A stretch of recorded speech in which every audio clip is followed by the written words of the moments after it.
Rapidamente quero mostrar também alguns livros, porque os livros nos ajudam na meditação, no crescimento espiritual e também para a gente compreender a doutrina.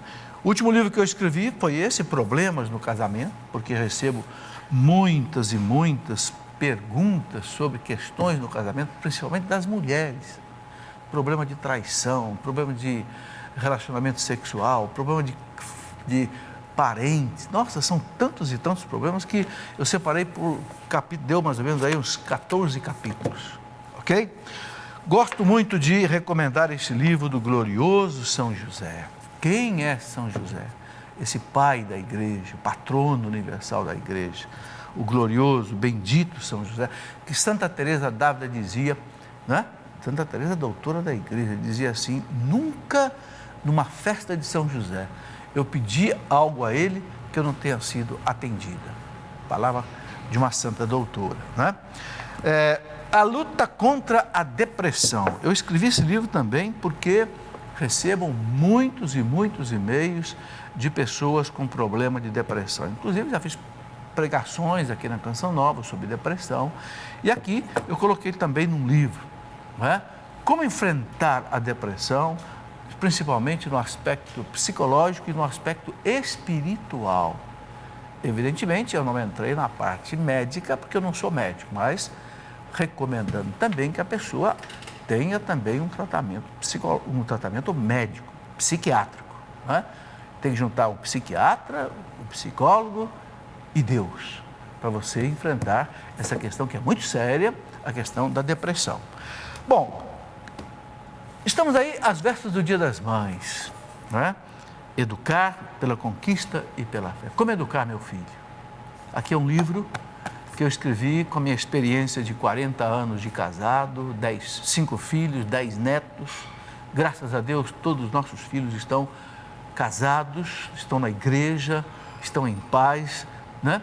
E aqui eu coloco muito daquilo que eu aprendi com a igreja, aprendi com a vida, aprendi com os livros, Educar pela Conquista e pela Fé. Mais um livro só que quero mostrar, Relação dos Santos e dos Beatos da Igreja. Muita gente quer saber quais são os santos e santas da igreja. Então eu fiz aqui um livro que mostra uma relação de mais de 5.000 santos. Apenas eu dou o nome e a festa, o dia da festa do santo. Nada mais, hein? Veja bem, é apenas uma sequência de nomes. Não, você quer conhecer o santo, quer escolher o nome de um santo para um filho, para um estabelecimento. Aqui você tem, entendeu? O nome dos santos e tem aí o dia da festa dele. E também no final eu coloquei um capítulo sobre os santos protetores. Quem é o santo protetor da vista? Quem é o santo protetor, não sei, das determinadas profissões? Então aqui você tem aí um manual, uma relação sobre os santos, sobre as santas da igreja. É um trabalho que eu gastei mais de 10 anos para fazer, mais de 10 anos. Muito bem, vamos continuar aqui com as perguntas que chegaram por e-mail. E-mail pergunte e responderemos @cancionnova.com. Eu vou fazer o seguinte, eu vou evitar de dizer o nome da pessoa, porque assim eu acho que a pessoa fica mais à vontade de receber, não é, a resposta. Mas eu vou dizer apenas a cidade de Santa Cruz do Rio Pardo. A pessoa pergunta: por que os evangélicos não gostam de Nossa Senhora? Não, eu acho que não é que os evangélicos não gostem de Nossa Senhora, não. Eles apenas não consideram Nossa Senhora a mãe de Deus, o que nós consideramos. Eles dizem mãe de Jesus, mas não dizem mãe de Deus. Para nós é mãe de Deus, porque Jesus é Deus encarnado, humanado, não é? Segundo, eles pensam erradamente que nós adoramos Nossa Senhora e que nós substituímos Jesus por Nossa Senhora nas nossas intercessões. Não é nada disso, nada disso. É porque eles não têm o entendimento correto do como nós olhamos Nossa Senhora. Nossa Senhora para nós é uma criatura humana que não pode ser adorada, é venerada, ou seja, é amada, é prestado a ela um culto de amor, de carinho. E é nossa medianeira intercessora. Deixando Jesus de lado? Não. A intercessão de Maria é através da mediação de Jesus. Você está vendo essa caneta aqui? Dentro da caneta tem a carga, não tem? Por dentro da caneta, não é verdade? A intercessão de Nossa Senhora é assim, é por dentro da mediação de Jesus. O único mediador indispensável entre Deus e os homens é Jesus. A mediação de Maria não é paralela à de Jesus, é por dentro. Ou seja, depende da mediação de Jesus.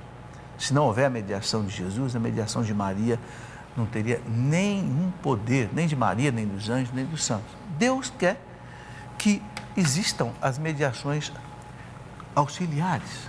Você entendeu? Então, é isso que nós católicos acreditamos. Bem, a pergunta de uma pessoa de Santa Bárbara do Oeste, ela pergunta assim: meu esposo não recebe a comunhão. Não tem um motivo para que ele não receba a comunhão. Somos casados há 24 anos. Como faço para ajudá-lo? Olha, será que não tem mesmo um motivo pelo qual o seu esposo não comungue? Não sei. Eu tenho a impressão que existe. Porque por que a pessoa vai deixar de comungar? Tem que ter algum motivo. Então, primeiro, reze muito por ele, para que esse motivo seja afastado. Segundo, converse com ele, assim, amorosamente, carinhosamente, falando a ele da importância da comunhão, né? Cristo na nossa alma, remédio e sustento para a nossa vida. Eu tenho, inclusive, um livro que escrevi sobre a Eucaristia, né? O segredo da Sagrada Eucaristia, que é uma compilação que eu fiz de 5 livros de um grande santo que amava muito a Eucaristia, São Pedro Julião Eymar. Esse santo é extraordinário. Eu fiz uma compilação de 5 livros de São Pedro Julião Eymar, escrevi um livro que eu chamei de O Segredo da Sagrada Eucaristia. Quem sabe, seu esposo lendo alguma coisa desse tipo, entendendo a importância da Eucaristia, ele então lute para afastar esse motivo pelo qual ele não comunga. É muito importante você cuidar disso com carinho, porque Jesus diz: quem come a minha carne, bebe meu sangue, permanece em mim e eu nele. Eu o ressuscitarei no último dia. Veja que beleza. Viverá por mim. Então pega o Evangelho de São João, capítulo 6, peça para o teu esposo ler, né? O que Jesus fala da Eucaristia. Eu penso que isso aí pode ajudá-lo a comungar. Uma pessoa que pede para não ser identificada é de Americana, São Paulo. Ela diz que é divorciada e agora vive com outra pessoa há 22 anos. Gostaria de ser madrinha de batismo e não pode. Participar de retiros também. Gostaria de saber por que essa exclusão. Bem, veja, participar de retiro você pode sim, não é proibição. Participar da Santa Missa você pode, participar de oração você pode. A única coisa que a igreja diz que não pode, a quem não está casado licitamente, ou seja, não recebeu o sacramento do matrimônio, a pessoa não pode receber os sacramentos, não pode confessar, não pode comungar, não pode receber os outros sacramentos. Entende? A igreja não quer que essas pessoas de segunda união sejam afastadas da igreja, eu repito sempre aqui, não, permaneça na igreja, ok? Agora, o Código de Direito Canônico diz também o seguinte: o que é o Código de Direito Canônico? Eu gosto de explicar. O Código de Direito Canônico é o estatuto da igreja, aprovado pelo Santo Padre o Papa, o que cada católico pode ou não pode fazer. Né? O leigo, o padre, o bispo, até o Papa, até as missões do Papa e do bispo estão escritas aqui. Então, o Código de Direito Canônico, quando fala dos padrinhos de crisma e de batismo, diz que a pessoa, para ser padrinho, madrinha, tem que estar vivendo de acordo com a doutrina católica. Ela não pode estar vivendo uma situação irregular, ilícita. Então, você não pode ser madrinha por causa disso, entendeu? Porque a madrinha, o padrinho, tem que ser um modelo, um exemplo para o afilhado. Se a pessoa está vivendo de acordo com a fé católica, uma situação irregular, então a igreja acha melhor que ela não seja madrinha. Entende?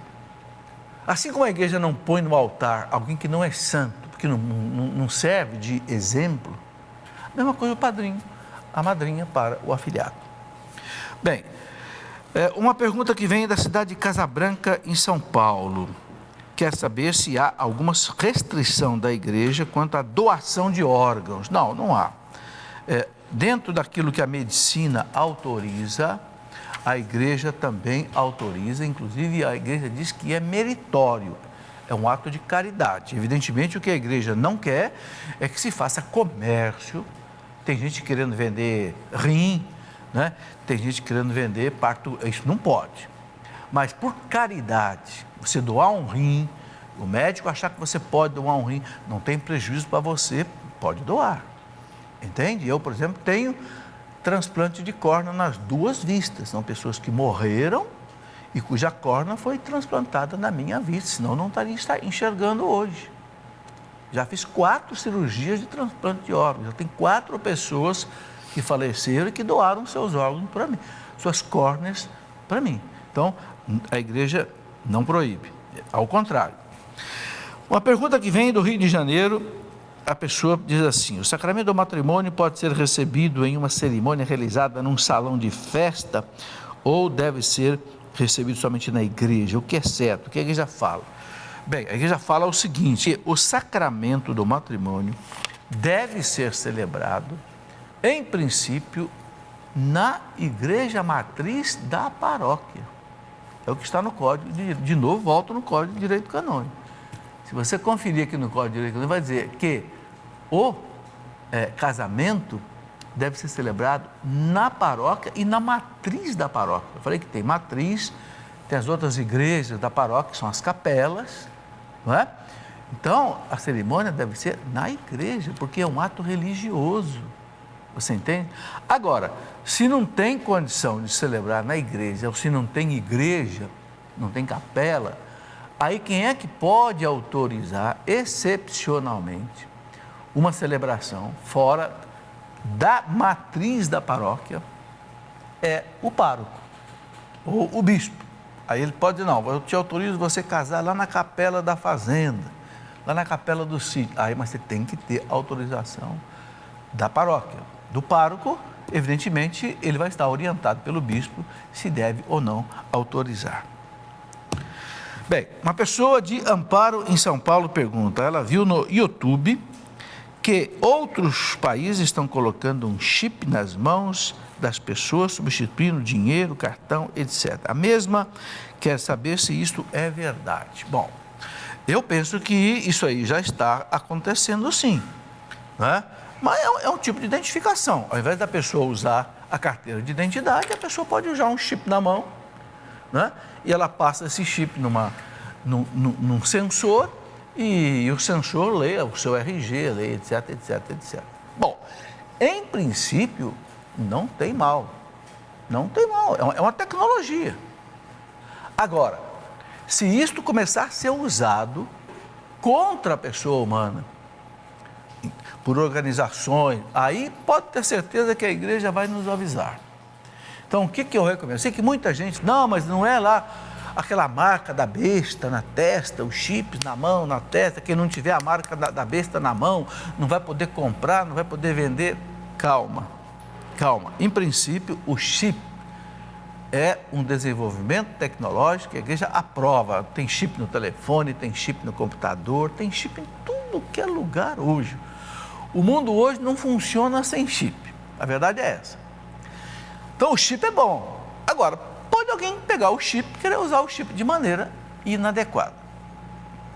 Enquanto o Papa não dizer assim, não use o chip na mão, não tem problema.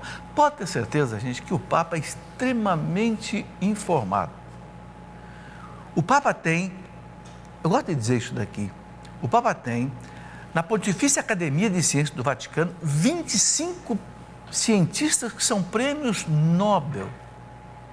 Não tem nenhuma universidade no mundo, nem Harvard, nem Oxford, nem Cambridge, que tenha 25 prêmios Nobel. O Papa tem, na Pontifícia Academia de Ciências do Vaticano, 25 prêmios. Não tem pessoa nesse mundo mais bem informada cientificamente do que o Santo Padre e o Papa. Então você pode ter certeza que se houver alguma inconveniência de usar o chip, o Papa vai nos avisar. Enquanto o Papa não avisar, fica tranquilo. São José dos Campos, São Paulo, pergunta se o casamento realizado por um diácono e não realizado no altar da igreja também é válido. Claro que é válido. Veja bem, o casamento pode ser realizado por um padre, por um diácono e até por uma pessoa que não é diácono, se tiver autorização do bispo. Por quê? Porque o sacramento do matrimônio, a gente sabe que não é o ministro que ministra, não, são os noivos. O que o ministro faz ali é representar Deus e a igreja, entendeu? Então, se o bispo autoriza, pode ser o padre, pode ser o diácono, pode ser até um leigo. O diácono também, o diácono já é parte do clero, mas um leigo que não seja diácono, desde que esteja autorizado. Outra pergunta, não tem nem a cidade, não tem nada. A pessoa pede para realmente não ser identificada de forma nenhuma, nós respeitamos isso. Ela pergunta assim: quem é casado em segunda união pode comungar se o casal não mantém relações sexuais e vive na castidade? Aí pode. Pode, o Papa João Paulo II, naquele documento chamado Familiares Consórcio, no número 85, o Papa João Paulo II diz assim, que um casal de segunda união, o que é o casal de segunda união? Aquela pessoa que era casada na igreja, separou e depois casou uma segunda vez só no civil, não casou na igreja. Isto é que se chama casal de segunda união, que não pode receber os sacramentos, porque não está vivendo, né, de acordo com a doutrina. Mas, Papa João Paulo II diz assim, que aquele casal de segunda união, que vive como irmãos, para sempre, esse casal, se tem filho, por exemplo, eles não podem se separar porque já têm filhos na segunda união. Então, mas querem comungar. Então, o Papa João Paulo II diz, então, se vocês viverem como irmãos, né? Não vão dormir na mesma cama, vão viver como irmãos. Um numa cama, outro noutra cama, não vão ter mais vida sexual para sempre, então aí pode comungar. Veja bem, eu quero explicar isso, porque não é o caso do casal dizer assim, não, vamos ficar um mês sem vida sexual e nesse mês a gente pode comungar. Não é isso, porque o Papa diz assim, se vocês definitivamente, para sempre, decidiram, prometeram a Deus viver como irmãos, então aí você faça uma confissão com o padre, diga isso para o padre, e você então aí nesse caso, o Papa diz que você pode comungar. Bem, onde está o túmulo de Nossa Senhora? Uma pergunta que veio de São Sebastião, aqui em São Paulo, aqui no litoral norte. Onde está o túmulo de Nossa Senhora ou um marco de sua assunção em Jerusalém? O túmulo de Nossa Senhora está em Jerusalém. Eu mesmo já visitei o túmulo de Nossa Senhora várias vezes em Jerusalém. Não é? Agora a pessoa pede um marco. Veja bem, o marco não está fisicamente, está ali o túmulo. Agora, de onde é que vem essa certeza? Da tradição da igreja, é a tradição apostólica. A igreja não seguia só pela Bíblia. A igreja católica tem 3 pés de apoio: Sagrada Escritura, Sagrada Tradição e Sagrado Magistério. Tem muita coisa que não está na Bíblia. Jesus mesmo disse para os apóstolos na última ceia, né? João 16, 12. Eu tenho muitas coisas para dizer para vocês, mas vocês não estão preparados para ouvir agora. Quando vier o Paráclito, o Espírito Santo, o Espírito de verdade, ensinar-vos ou seja, no futuro, toda a verdade. E o próprio São João termina o evangelho dele dizendo o quê? Se fosse escrever tudo que Jesus disse e tudo que Jesus fez, o mundo inteiro seria pequeno para conter todos os livros. São João chega a fazer assim uma alegoria extravagante. O mundo inteiro seria pequeno para fazer. O que São João quer dizer? Tem muitas coisas que Jesus disse que não foram escritas. Quem é que vai negar isso? Mas Jesus disse para os apóstolos, fiquem tranquilos, O Espírito Santo ensinar-vos-á todas as coisas. O Espírito Santo relembrará a vocês todas as coisas. Então isso está na onde? Isso está na tradição apostólica. Onde é que está escrito na Bíblia que os sacramentos são 7? Não está. De onde é que vem o credo? O credo está na Bíblia? Não está na Bíblia. Mas por que nós rezamos o credo todo domingo? É obrigado a rezar na missa do domingo. Porque o credo vem dos apóstolos. Os apóstolos aprenderam com o Cristo. Entendeu? Então está aí. Muito bem. Então, outra pergunta que vem da cidade, não tem a cidade aqui, não vou identificar também a pessoa, mas ela vai, pela pergunta, ela vai saber. O que significa a palavra catecumenato? Veja bem, a palavra catecumenato era usado lá no começo da vida da igreja. Era a preparação dos adultos que iam ser batizados. Então, o adulto fazia 3 anos de preparação, ou seja, ele tinha catequese, para que no dia da Páscoa, era só na vigília pascal, que o bispo batizava. Isso foram muitos anos. Então, o catecumenato eram os catecúmenos, ou seja, os cristãos que estavam se preparando para receber o batismo, a Eucaristia e a Crisma, porque recebiam todo esse sacramento de uma vez só, ok? Bom, agora, hoje existe um movimento na igreja chamado neocatecumenato. É um movimento da igreja autorizado pelo Papa. Como você tem o Cursilho de Cristandade, você tem os casais de Nossa Senhora, você tem tantos movimentos na igreja, não é? Por exemplo, focolares, você tem também o chamado neocatecumenato. É um movimento também autorizado pela igreja, ok? Que quem gosta desse tipo de espiritualidade pode e deve frequentar. Bem, aqui a pergunta que vem de uma pessoa de Taubaté, aqui em São Paulo. Pergunta se o professor Felipe conhece Santa Rosa de Viterbo, da Itália. Eu já, não é que eu conheça Santa Rosa, né, mas eu conheço a devoção de Santa Rosa, eu conheço um pouco da vida de Santa Rosa, da cidade de Viterbo, na Itália. É só entrar aqui, por exemplo, no Livro dos Santos, que a gente vai encontrar aqui Santa Rosa de Viterbo e também nos outros livros, livros sobre santos. Eu recomendo um livro muito bom que se chama Um Santo para Cada Dia, de Esgarbosa, né? É um livro muito bom que tem a vida do santo de cada dia do calendário litúrgico. Bem, uma pessoa de Paraná, nossa, que cidade, Paranapebacila, me desculpe se não é isso que está escrito aqui, mas vamos lá, o mais importante é a pergunta, né? Se pode mandar celebrar a missa para pessoas de outra religião? Ela coloca entre parênteses aqui, candomblé.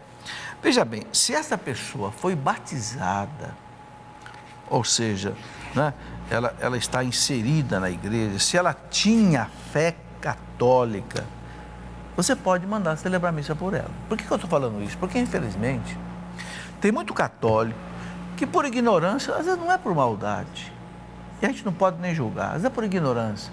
É católico, mas também frequenta outras religiões. Mas se ela foi batizada, se ela tem raiz católica, celebra a missa por ela. A missa pode ser celebrada pela salvação da pessoa, entende? Só não se deve celebrar a missa por uma pessoa quando, diz a igreja, quando a pessoa diz assim: eu não quero que na hora da minha morte você traga um padre para mim, ou você mande celebrar a missa para mim depois. Aí você deve respeitar, porque aí a pessoa pediu. Mas se a pessoa não pediu, e você sabe que essa pessoa tinha raízes cristãs, você pode celebrar, ok? Se tiver dúvida, você conte isso para o padre. Padre, posso celebrar a missa para uma pessoa que eu conheci, que viveu assim, assim, assim, assim, assim, e o padre então vai dizer para você se pode ou se não pode, ok? Pessoa de Brasília, Distrito Federal, ela diz assim: na Bíblia São Paulo cita São Lino e São Clemente Romano. Muitos evangélicos dizem que São Romano não foi papa. Por quê? Bem, São Clemente Romano foi papa, foi o 4º papa da igreja.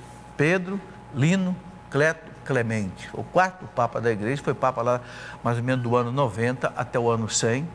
Clemente deve ter sido discípulo de São Paulo ou de São Pedro. porque foi padre apostólico, ou seja, padre do tempo dos apóstolos. A igreja não tem dúvida disso, há documentos históricos que provam isso tranquilamente. Bem, a mesma coisa é São Lino. São Lino foi o segundo papa da igreja. Pedro, Lino, Anacleto, Clemente. Lino foi o segundo. Também ele é citado nas cartas de São Paulo. Ou seja, pode ter sido este Lino discípulo de São Paulo. Ok? A igreja não tem certeza absoluta, porque não temos todos os documentos históricos, mas é muito provável que Lino e Clemente tenham sido discípulos de Pedro e Paulo em Roma. Por isso, acabaram se tornando bispos de Roma. Na época nem se falava em papa, hein? A palavra papa é uma palavra que vai aparecer só no século IV, século V. Se falava apenas bispo de Roma, mas que já tinha o primado universal da igreja. Muito bem, uma pessoa da cidade de São José, deve ser São José dos Campos, está escrito só São José. É bom aqui que o pessoal que anote coloque, porque tem muitos São José no Brasil, né? Então a pessoa coloca aqui o seguinte: sua avó sempre foi católica e apóstola do Sagrado Coração de Jesus, e hoje abandonou e se tornou evangélica. Bom, paciência. Sua neta gostaria de saber, quando ela falecer, a faixa fica com ela ou passa? E se ela pode fazer os votos? Bom, eu estou entendendo o seguinte: devoto do Sagrado Coração de Jesus tem aquela congregação do Sagrado Coração de Jesus que usa aquela faixa vermelha, com uma medalha. Eu não sei se é isso que a pessoa está se referindo aqui, me parece que é. Sabe o que você deve pegar? Pega essa faixa da sua avó, né? Que agora ela se tornou evangélica, não vai usar mais, entende?